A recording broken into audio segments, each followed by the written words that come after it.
నమస్తే, నా పేరు బాలకృష్ణ. క్యూటీవీ న్యూస్ కి స్వాగతం. ఈ రోజు వార్తల్లోని ముఖ్యాంశాలు.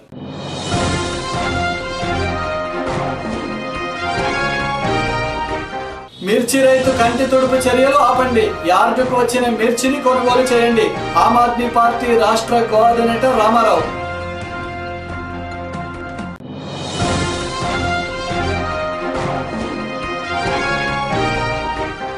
అధినేత చేపట్టిన రైతు దీక్షను విజయవంతం చేయండి. దీక్షా స్థలికి పెద్ద సంఖ్యలో తరలి రండి. కార్యకర్తలకు పిలుపునిచ్చిన ఎమ్మెల్యే ముస్తఫా.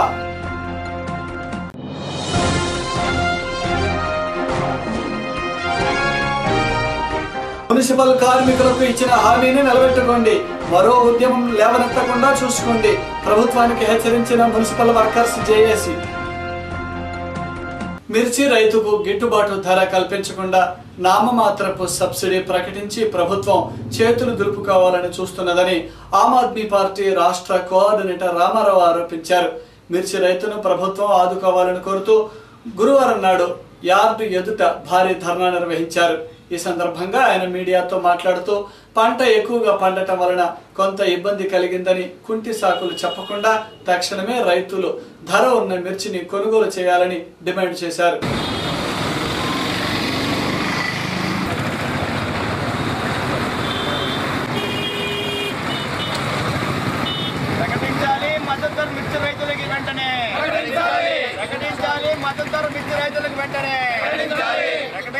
మద్దతు ధర మిర్చి రైతులకు వెంటనే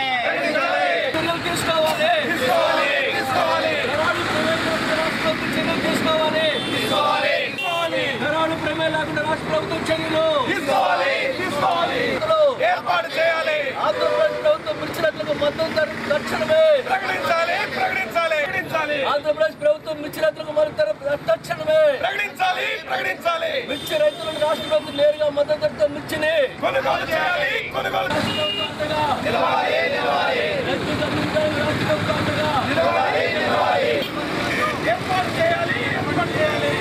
ఆంధ్ర రాష్ట్ర శాఖ తరఫున మేము ఇక మిర్చి రైతులకి మద్దతుగా ఈరోజు ఒక్కరోజు నిరాహార దీక్ష మేము చేస్తూ ఉన్నాం.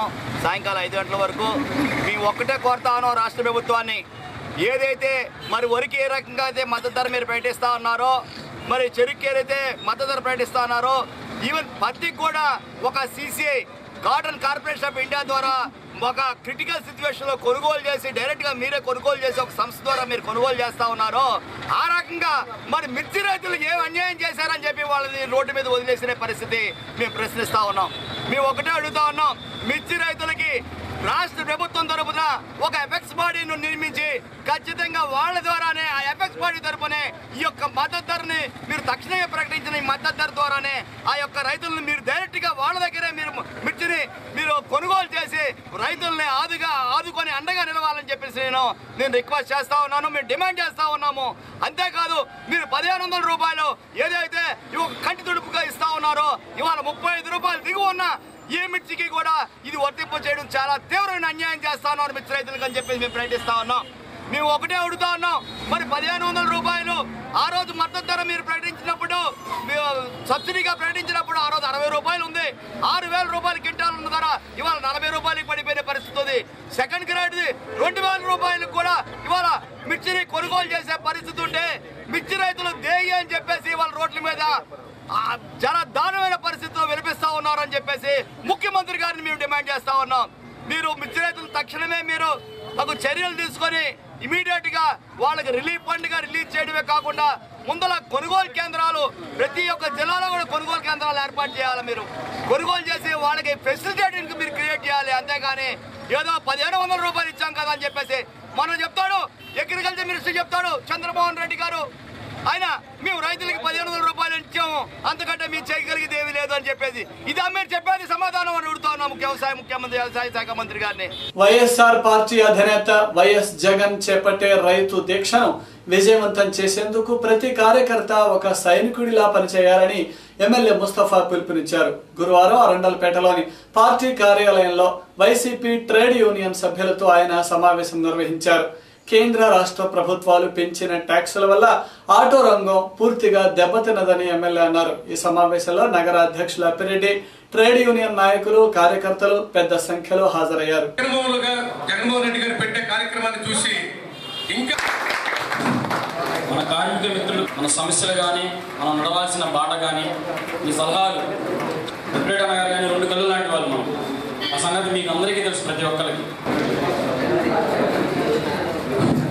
ఇవాళ అంబానీ సమస్య. అంబానీ నేనైతే కూలికి వెళ్ళి వచ్చినాను. మీ అందరికీ చెప్తున్నా, కూలికి 2 రూపాయలు కూలికి వెళ్ళా. కూలికి వెళ్ళి ఈ స్థాయిలో వచ్చారంటే మనలో మంచితనం, మనలో పట్టుదల, మన భవిష్యత్తు. మీ తల్లిదండ్రులు మీ మీద ఎంతో ప్రేమతో నా కొడుకు పెరుగుతున్నాడు అని చెప్పేసి లోన ఎంతో సంతోషిస్తుంటారు. తండ్రి తాగుబోతుడైనా తల్లి బాధలు అనుభవించి నా కొడుకు పెరిగితే చాలు అని చెప్పి ఆయన అన్ని బాధ అనుభవించి మిమ్మల్ని ఈ స్థాయికి తీసుకొచ్చింది తల్లిదండ్రులు. ఆ తల్లిదండ్రుల ఆశయాలు నెరవేర్చాలంటే మీలో మార్పు కావాలి. 5-4 ఫ్రెండ్స్ ఉంటారు.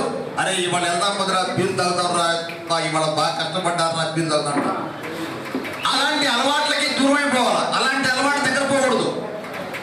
ఒకవేళ ఏమన్నా తాగాల్సిన అనిపించినా కూడా అరే భగవంతుడి మీద ప్రమాణం చేసి వారానికి 1 రోజే తాగుతారా, రోజు తాగరని చెప్పేసి ప్రమాణం చేసుకోవాలి. అంటే అలవాటు నేను మానలేదు, మీరు మిమ్మల్ని మానించలేను కాబట్టి అది ప్రమాణం చేసుకోవాలి. మీ తల్లిదండ్రుల కోసం, మీ ఆశయాల కోసం నెరవేర్చడానికి నిరంతరం కష్టపడి సంపాదించుకునే పరిస్థితి రావాలి. ఉన్న దాంట్లో నాకైతే ఒకప్పుడు చిన్నిపోయిన బట్టలు ఉండేవి. ఇవాళ మీరందరూ బట్టలన్నీ బాగానే ఉండేవి నా లెక్క ప్రకారం. గతంలో అయితే అలాంటి పరిస్థితి ఉండేది. ఇవాళ పరిస్థితి ఆ విధంగా లేదు. అందరూ సంతోషం ఉన్నారు. ఉన్న దాంట్లో నీట్గా స్నానం చేయడం, నీట్గా ఉండటం, ఉన్న దాంట్లో మనం కూడా పెద్దవాళ్ళ లెవెల్గా ఉండటం, మనం నీతిగా న్యాయంగా కష్టపడి డబ్బులు సంపాదించిన ప్రయత్నం చేయాలి. ఆటో వేసైనా సరే రోజు కూడబెట్టుకోవాలా కొద్దిగా. నేనైతే చిన్నప్పుడు గుంటూరు నగరానికి నేను చిన్నప్పుడే వచ్చినప్పుడు ఒక ట్యాక్సీ మెకానిక్ వెళ్ళా. మెకానిక్ వెళ్ళి అక్కడ రోజు డబ్బులు సాయంత్రం వచ్చే 5 రూపాయలు 10 రూపాయలు తీసుకెళ్ళి ఒక కుండీలో వేసి, చిన్న కుండీ ఉంటుంది ఐడియా ఉందా, డబ్బులు వేసే కుండీ, మట్టి కుండీ, దాంట్లో వేసేవాడిని. మా పెద్దమ్మ ఇంట్లో ఉండే ఆనందపేటలో. మావాడు దాంట్లో నుంచి వాళ్ళ కొడుకు, మా పెద్దమ్మ కొడుకు దాంట్లో రోజు తీసుకెళ్లేవాడు. నాకే తెలియదు, నాకు మీరు పిల్లవాడు కదా అందుకని చెప్పేసాడు. అలాగా ఆ విధంగా కూడబెట్టే మనస్తత్వం, ఆ విధంగా చేసి ఇవాళ ఈ స్థాయికి వచ్చారంటే ఏ తల్లి దీవించిందో, ఏ తండ్రి దీవించి, ఎవరు దీవించారో ఈ స్థాయికి వచ్చారాగలిగా. అందుకనే మీలో కూడా ఒక మార్పు కావాలి. ఆ మార్పు కోసం నేను కోరుకుంటున్నా.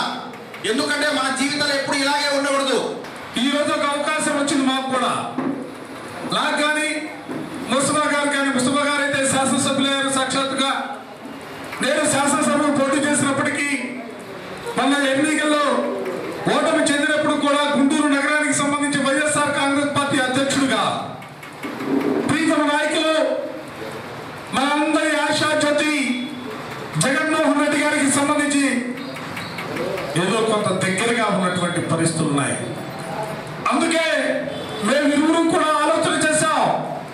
గుంటూరు నగరంలో ఉన్నటువంటి ఆటో డ్రైవర్లందరితో కూడా మనం ఎందుకు సమావేశాలు ఏర్పాటు చేయకూడదు? గతంలో అనేక సందర్భాల్లో మనకు అండగా నిలబడినటువంటి వాళ్ళందరూ చాలా మంది ఉన్నారు.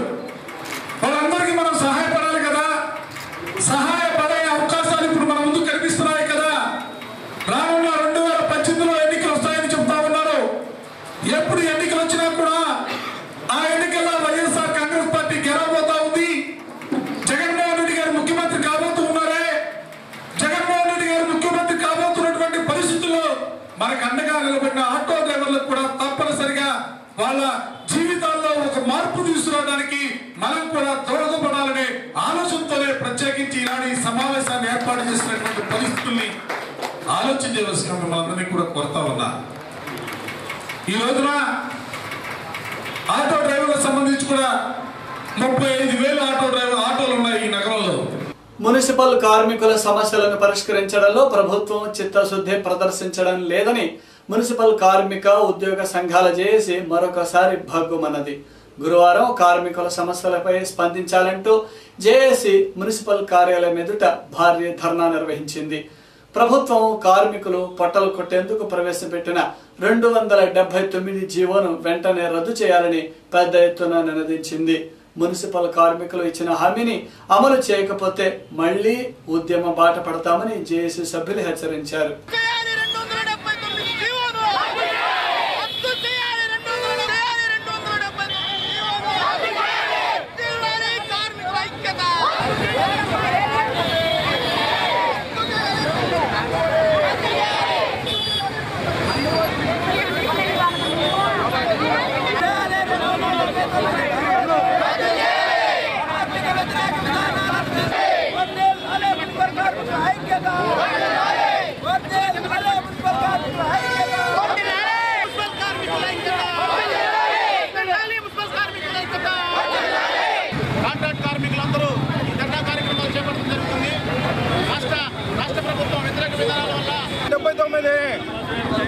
మరి ఉత్తర్వులు జారీ చేసింది.